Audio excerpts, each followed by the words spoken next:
Panumpa sa katungkulan. Itaas ang iyong daming kamay at sumunod sa ating mga sasabihin. Ako si banggitin ang buong pangalan na inalagaan bilang hindi magagawa kahit hindi nanunumpa ay ko ng buong husay at katapatan.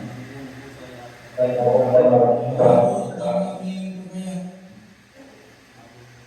Ang mga katungkulan pinagtalagahan sa akin. At sinapagpagparaan sa iba pang pagkaraan. Ito'y gagawin ko sa ilalim ng Republika ng Pilipinas.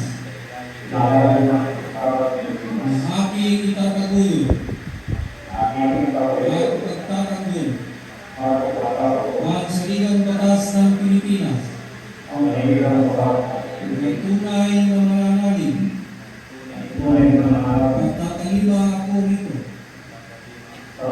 Susundin ko ang mga batas at mga kautosang legal at mga dekrito pinahiran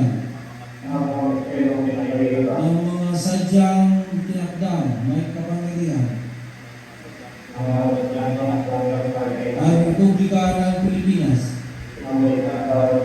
at kusa kong babalikapin ang pananadutang ito ang pangalaman ng pasugali ang aking umiwas sa hanawa ko ng Diyos.